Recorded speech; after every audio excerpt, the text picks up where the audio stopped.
Hey guys, I am Ibigandscary. I'm bringing you another StarCraft 2 replay, this time featuring KillerKoala in your top right corner playing the blue Terran. In your top left we have Satanas, or just Satan for short. He's playing the red Zerg, and you know what, go figure, if the Dark Lord himself was going to be playing this StarCraft 2, I imagine he would be playing Zerg. So yeah, great, you know, go with yourself. Go with your bad self. We are on Satanas Plateau, red versus blue. I know KillerKoala is in platinum. I'm not sure what Satanas is in, but I'm assuming that this is a ladder game, just because Condemned Ridge, or I mean Satanas Plateau, is on the ladder, and comparable skills for the players tells me that that's what's going on here. So no shenanigans, no weird builds. This is for the stakes.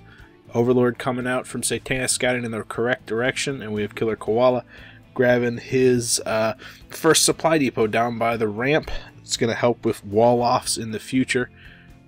While at the same time, he's got an early SCV scouting out. You can see he's got him rallied down to the top left and then the bottom left, but seeing that creep, he knows exactly where his opponent is, so he's going to pull back, plant down an engineering bay. He's not going to let that finish. He'll cancel it before it's completely done, but that's 800 hit points. That's going to stand in the way of Satanas grabbing that early expansion. What you see often is you're forcing the opponent either to produce Ling super early to take out that engineering bay, or expand over here to the third. It's significantly more exposed with multiple pathways into it. You can lose it far easier to aggression, and you can't resupply it from units produced in your main. It's really what the natural is for, is it's somewhere else that's super easy to defend, allowing you to get up and early expand. Something that I've started to do is instead of expanding at the third, I'll expand way down in the bottom left and get just a super hidden expand and then pretend like I'm on one base.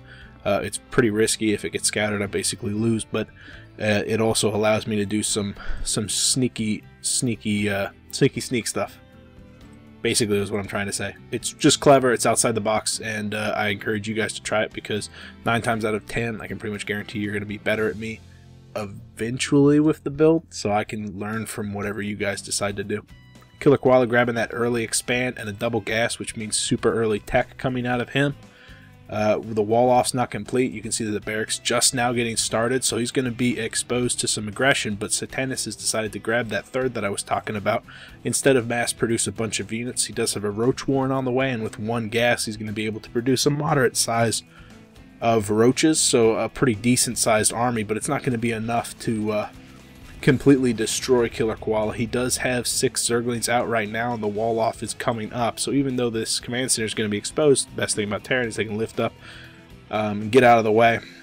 If Satanas was thinking about doing some sort of 2-based roach timing, that's probably been pulled off a little bit of his timing just because of the misplacement of the hatchery. But if he wants to do that 3-base timing that everybody's been doing lately, he can still grab that third and be in pretty good shape, even though he is slightly delayed. These 6 Zerglings are going to get up here. It looks like a planetary fortress is being morphed in on the low ground. That coupled with the early gas means that KillerKoala is going to be able to defend himself while he techs up in his main base.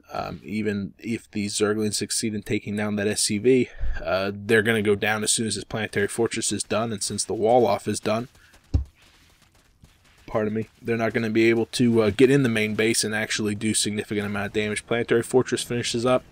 Yeah, an SCV went down, but so did all those Zerglings, so 5 Zerglings for 1 SCV. Not the worst trade in the world. I'm pretty sure that KillerKoala came out ahead on that. Yeah, he did. Engineering bay down, just so that he can get that planetary fortress up on the low ground. A factory coming up, probably going to be used for tech, either to straight to starport, or maybe get some Hellions out. You don't need 2 geysers for Hellions. They only use minerals to be created. Yeah, and you can get some upgrades for them, but the upgrades don't require 2 geysers, so that leads me to believe that it's probably going to be either even a siege tank rush is not what we're going to see here. So we're going to see airplay, starport coming up, maybe the Banshees, which I've seen KillerKoala do before, Ravens, which I've seen KillerKoala do before, Banshees, which I've not seen him do before, but I've seen lots of other people do. and more refineries on the way. So even if it is going to be 1 or 2 Banshees, you don't need that much gas. So then it's going to be Ravens. I guess you might be maybe a Ghost. No, the engine tech, the tech lab's not going down on the barracks, so it's not Ghost. So we have a factory. Factory finishing up the tech lab, which the starport's going to switch off on. I really think this is going to be Ravens. It's more of a feeling than anything else, just because I've seen KillerKoala do it before. It was on this map. It worked really well. I'm getting excited. I hope you're getting excited. Spire coming up for Satanas. An excellent choice if it is going to be Ravens. We know it's an air play. Spire really allows the Zerg to answer back to that, and with the Corvid reactor, we do know it's Ravens, so I'm thrilled. You should be ecstatic also. The Spire, though, you get some Corruptors out there. Nice counter to the Ravens. They're so bulky and powerful and methodical in their execution of those Ravens. They take a lot of damage, so the mass Muta Ball takes a lot of damage from these Hunter-Seeker missiles, but Corruptors can really counter that Hunter-Seeker missiles. They have 200 hit points. They only take like 75 damage from a Hunter-Seeker missile. Maybe only 50, I'm not sure. But significantly less than a Mutalisk, which is 120 hit points and take all 120. They have no armor, and they just, all that splash damage comes right down on those Mutas, which love to clump up. So hopefully Satanas gets a good scout off, sees exactly what's going on in here. Doesn't go for the mass mutas, even though that's probably what he's thinking right now. Use mutas to harass the probe line, get back in the game. Maybe he'll produce a couple come in here, see that there's 3 missile turrets at the main and 4 going up into the natural. 12 mutas on the way.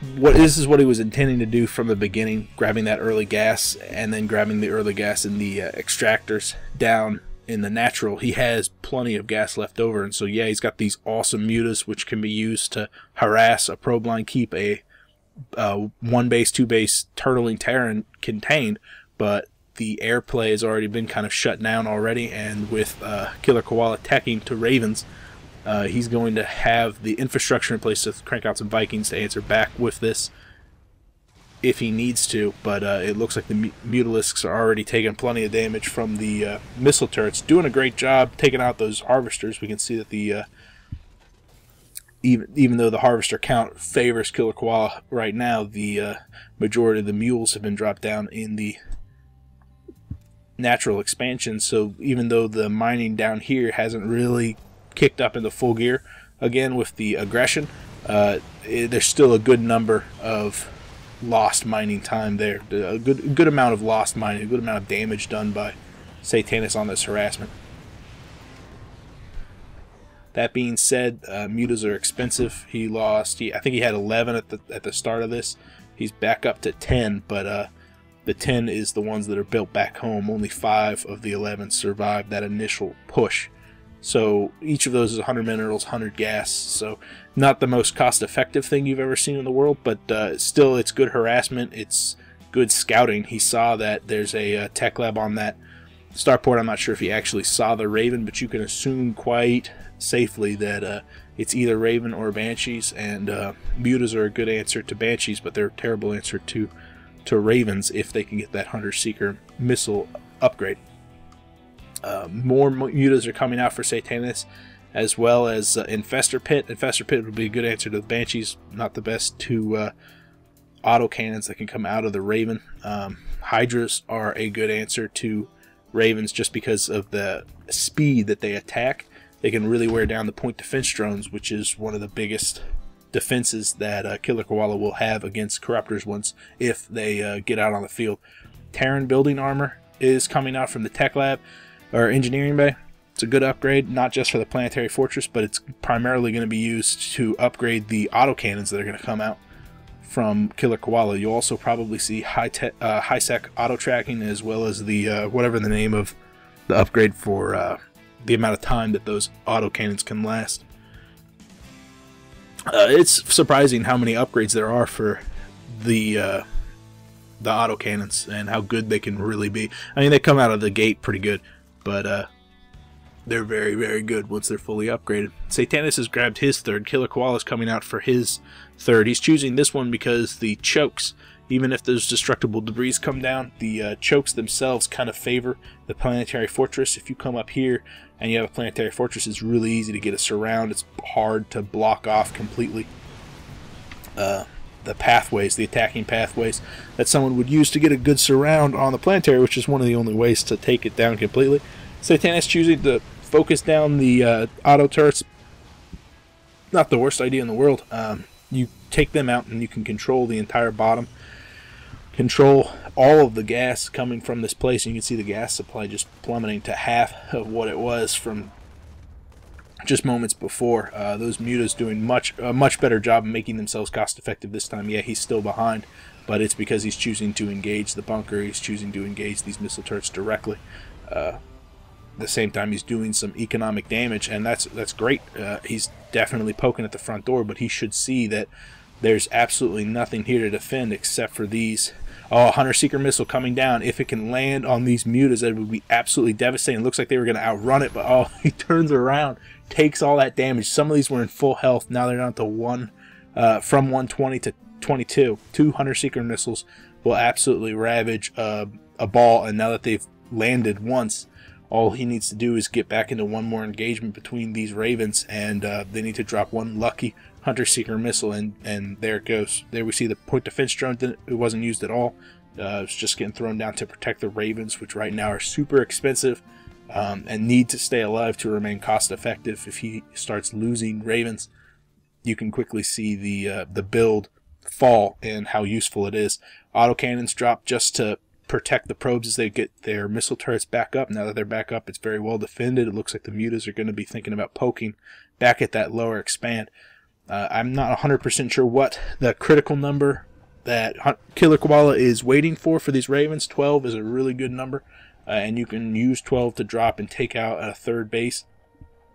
This is a very juicy target. We can see the hive and every tech structure that Satanas has is right here in the main. This is something that I've been harping on for a little while, is that if you want to protect yourself from drops, you need to spread your units around. You need to spread your structures around. Structures for Zerg especially take a long time to build and are really expensive. And if you lose one, it can set you back significantly in your production, in your defenses and everything, basically. Especially the hive. 2 Hunter Seeker missiles going down right on top of those mutas. Just terrible loss right there. We can see the loss tab going up to 8,000. I think it was only 5 or 6 before that engagement. That is just devastating. KillerKoala knows that he's in the lead now. He's going to be pushing up into this main scene. All these tech structures, dual Evo chambers coming down. Both spires are going to go down, even though he just got the greater spire. Finally, Corruptors coming out. It's going to be a great defense tool, but with only 6 on the way, he's going to need more than that to take out these Ravens. Eventually, he'll be able to take them all down with those 6 Corruptors, but not if he chooses to engage over this field of autocannons. Ultralisk Cavern's going to go down with only one or 2 on the way. He might want to cancel that Chitinous plating.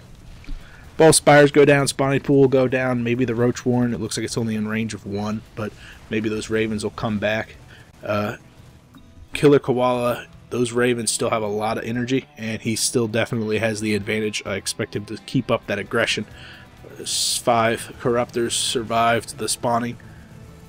They are not in the best position to defend against these Ravens, so yeah, they're going to push in again. It's interesting to see both players floating so many resources. I would have expected KillerKoala either to build up more Marines to defend against that drop play, just like a mobile force, or just something helpful for harassment, like taking that factory, switching it over to a reactor that could be built on one of the bunkers, and then use that to produce some Hellions off there to get some more pressure off his front door.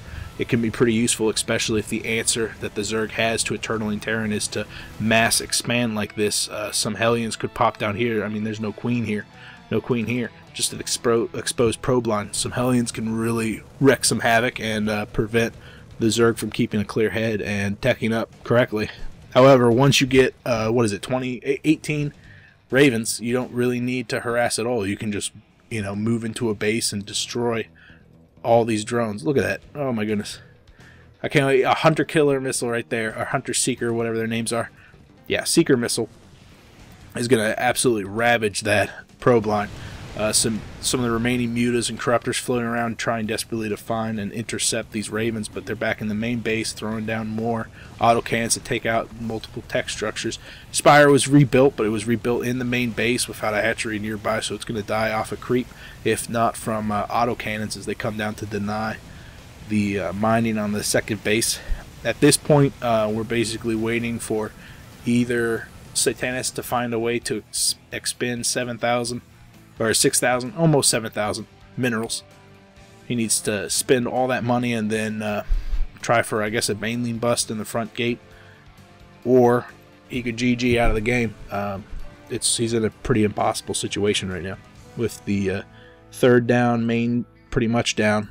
These guys are going to die slowly off a creep, and then the natural is slowly taking damage from the autocannons. These corruptors will finally find their way into the ravens, but they can just fly right over the autocannons and defend themselves. Hunter seeker missiles go down. One hunter seeker missile does 50 damage. Okay, so 50 damage on the corruptor. It looks like the one that directly got hit took a little bit more, but still the splash damage is significantly less. We saw that two hunter seeker missiles took down that entire flock of mutas. It looks like it would take 3 or 4 to take down the corruptors.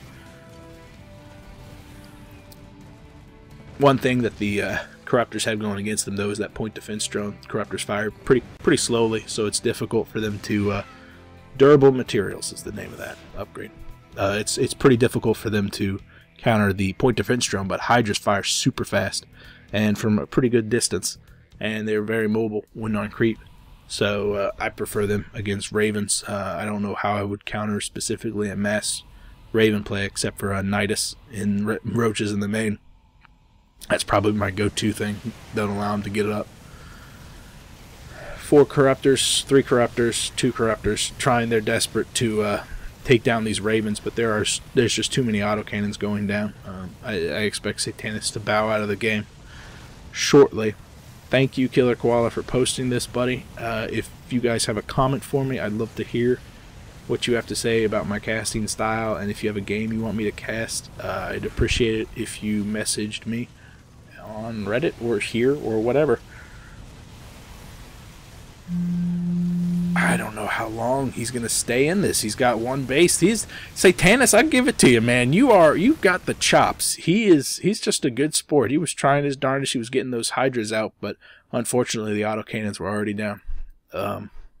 Good for you, Satanas, and good for you, KillerKoala. Alright guys, that's it for me. I am Ibigandscary. I will see you guys later. Bye.